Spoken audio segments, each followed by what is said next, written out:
साधन चेष्टा के द्वारा साधन करते करते चित्त शुद्धि होती है, फिर जाके धीरे धीरे मन में भगवत चिंतन की एक दृढ़ता, तल्लीनता, तन्मयता आ जाती है। एक क्रमिक अनुसार है, पहले श्रद्धा, फिर साधु संग, फिर भजन क्रिया, फिर अनर्थ निवृत्ति, फिर निष्ठा, फिर रुचि, फिर आसक्ति, फिर भाव, फिर प्रेम। इतना सारे स्टेज है। इतना सारे स्टेज पार करके हमको भगवत प्राप्ति करनी है। तो पहले तो साधक अनर्थ जो है, ये घर बहुत विशाल घर होता है। अनर्थ पूर्व जन्म के जो हमारे कृतकर्म है, वो फलस्वरूप हमारे सामने आ करके हमारे भजन जीवन में बाधा प्रदान करता है। ये अनर्थ जो है, एक तो सुकृति जात अनर्थ, एक दुष्कृति जात अनर्थ, एक अपराध जात अनर्थ, एक भक्तित्व अनर्थ। इतना प्रकार अनर्थ है, भजन में बाधा है। पूर्व जन्म में हमने बहुत दुष्कृति किए हैं, कुकर्म किए हैं, तो इस जन्म में साधु संग प्राप्त करके गुरु कृपा से हमको भजन में प्रवृत्त होने के लिए हमारे प्रति एक शुभ प्रेरणा की जागृति तो हुई है। लेकिन जागृति होने से ही जो हमको भजन में जो वो तल्लीनता, तन्मयता इतना सहज हम प्राप्त कर सकते हैं, ऐसे कोई गारंटी नहीं है। नाना प्रकार बाधा आकर के साधक को आगे बढ़ने नहीं देते हैं। तो दुष्कृति जात अनर्थ, दुष्कृति जात अनर्थ, हमने पूर्व जन्म में बहुत दुष्कृति किया है, कुकर्म।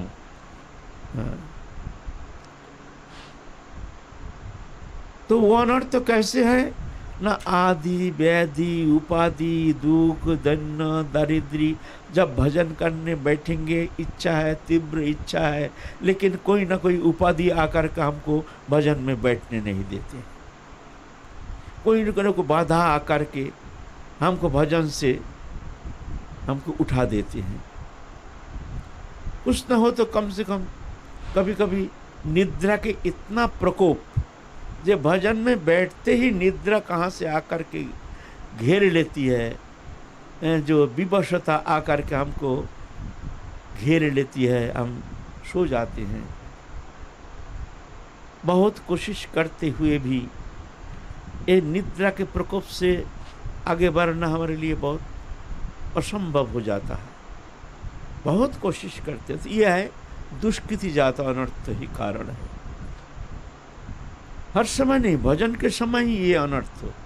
ऐसे समय बैठे रहो, कोई निद्रा नहीं, खूब गपशप करो, कोई निद्रा नहीं, माला लेके बैठ जाओ, देखो बस लुढ़क गया। ये अनर्थ है।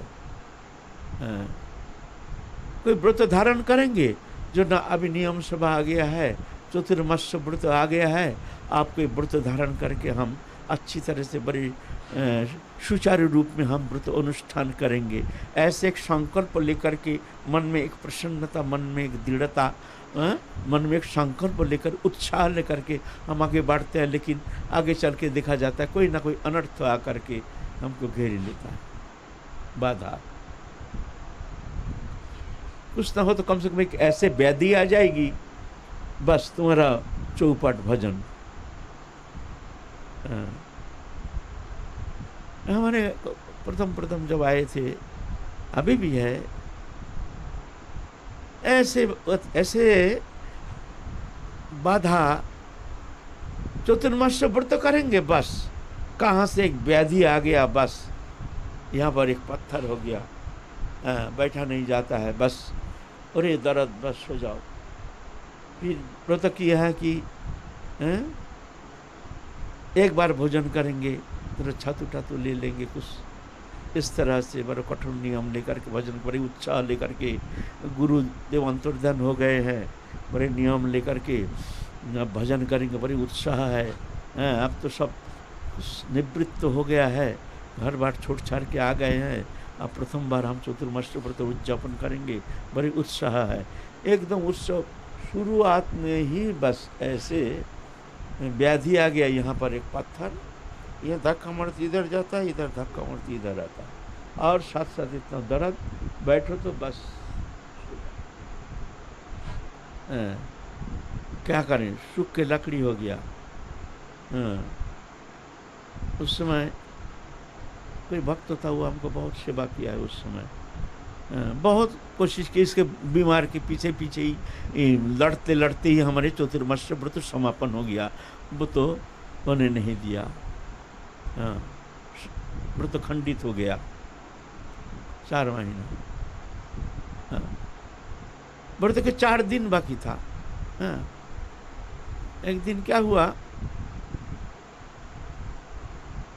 बरसात के मौसम,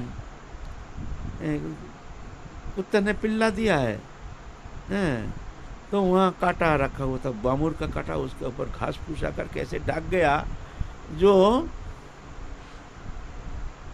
नियम सभा का 1 महीना ढाक गया।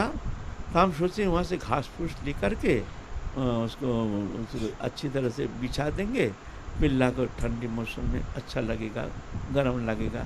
तो हमने एक छलांग मार के कांटा के ऊपर जाके गिरा, भाई पूरा बामूर का कांटा एकदम पूरा हमारे पैर जैसे एकदम 100 कांटा घुस गया हमारे पाँव के। कोई रकम भीतर आकर के एक एक करके कांटा निकले हैं। निकलने के बाद खड़े होना मुश्किल हो गया, खड़ा नहीं हो पा रहे हैं। अरे खड़ा नहीं हो पा रहे हैं, हमारे नियम परिक्रमा करेंगे प्रतिदिन का नियम, 1 महीना बाकी है, और 1 महीने का पहले यही अनर्थ, खड़ा हो नहीं पा रहे हैं हम। अरे हमको तो सब काम बिगड़ जाएगा, अब क्या करें। रो रो के राधा रानी से प्रार्थना की, हे राधा रानी थोड़ा हमको चलने लायक कर दो, थोड़ा सा चलने लायक कर दो, इतना करो कि कष्ट करके हम चल पाएँ, ऐसे ऐसे कृपा करो। तो राधा रानी इतना कृपा तो कर दिया, घंटा भर पीछे हम खड़े हो गए हैं, इतना तो कृपा कर दिया। डंडा लेकर के बड़े कष्ट से हम परिक्रमा देते थे। 1 महीना हमको इस तरह से हमको बड़ा कष्ट प्रदान किया, है ना। 1 महीना चतुर्मास्य व्रत समापन हो गया, बस हमारा पत्थर सब समाप्त हो गया, शरीर स्वस्थ हो गया एकदम, कुछ नहीं, कोई बीमार नहीं, कुछ नहीं। कहाँ गए वो पत्थर पेट में, कोई खबर नहीं। माने अनर्थ है, हमको व्रत करने नहीं थे। ऐसे हम खुद देखा है, खुद देखा है। जब भी व्रत नियम करेंगे उसी समय कोई ना कोई अनर्थ करके घेर लेते हैं। इसको कहते हैं दुष्कृति जात अनर्थ। हम नियम करेंगे बोलने से ही जो तुमको तो नियम करने देंगे, ये मत सोचो, उतना सहज नहीं है। ये अनर्थ, दुष्कृति जात अनर्थ, इसका लक्षण है बाधा, भजन में बाधा।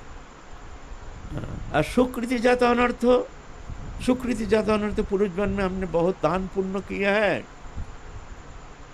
और इस जन्म में उसका फलस्वरूप हमको दान मान उपहार, धन दौलत पैसा मान प्रतिष्ठा आ करके हमको भजन जीवन चौपट कर देते हैं। ये बड़ा खतरनाक, दुष्कृति जात अनर्थ से भी खतरनाक है सुकृति जात अनर्थ। दुष्कृति जात अनर्थ से मन में वैराग्य पैदा होता है, जी हे भगवान, ये विपत्ति से हम अगर मुक्त हो जाए तो हम खूब भजन करेंगे, एक बार ये विपत्ति से हमको मुक्त करा दो।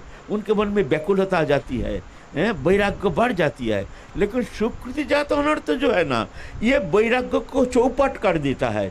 इसमें मालूम होता है गर्मी मौसम है, फैन लगा लें, फिर नहीं इसका कूलर लगा ले, फिर नहीं पैसा तो खूब दे रहे हैं धन, बाबा यहाँ एसी लगा दे, एसी लगा दे।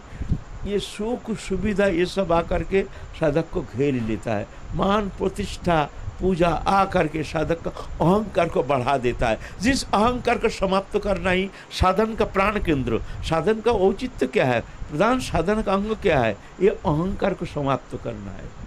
माने भगवान और भक्त के बीच में आगे अहंकार, मैं करता हूँ, कर्ता हमिति मन्यते, प्रकृति क्रियमानानि गुणकर्माणि सर्वश अहंकार विमूढ़ात्मा कर्ता हमिति मन्यते। एकत्रितपन ये ही सबसे बड़ा बाधा है, ये अहंकार। लेकिन वो अहंकार को समाप्त तो करना है। मैं कुछ नहीं है, मैं कुछ नहीं हूं, सभी प्रभु हैं, बस जहां देखो सब प्रभु के ही विस्तार है। ऐसे जान करके अपना को हीन ज्ञान अयोग्यता बुद्धि, इसी में ही प्रेम, इसी में सर्वसिद्धि, ये अहंकार को समाप्त करना है। इस अहंकार को समाप्त हो गया तो मान लो तुम्हारा भजन भी हो गया। लेकिन ये मान पूजा प्रतिष्ठा धन दौलत आदि वैभव ये साधक अहंकार को पुष्ट कर देता है। सम्मान प्रतिष्ठा ये साधक अहंकार को पुष्ट कर देता है। मैं बड़ा भजन आनंदी हूँ, मैं बड़ा सम्मान प्राप्त किए हुए एक संत हैं, समाज में हमारे बहुत प्रतिष्ठा है।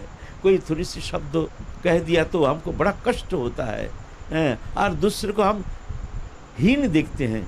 ये तो ऐसे ही हैं। तो सबको जानते हैं जो हमारी कृपा के पात्र हैं।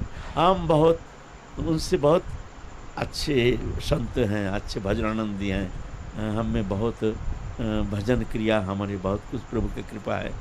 ये अहंकार आकर के साधक को भजन जीवन से च्युत कर देता है। इससे तो दुष्कृति जाता अनर्थ तो अच्छा है, भजन कम होना अच्छा है। फिर भी ये अहंकार एक बार साधक के भीतर आ गया, जो मैं बहुत भजन आनंदी हूँ, मैं बड़ा वैष्णव हूँ, तो समझ लेना ये सबसे बड़ा खतरनाक विघातक। ये उससे दुष्कृति जाता अनर्थ तो अच्छा है, कम से कम वैराग्य उत्पन्न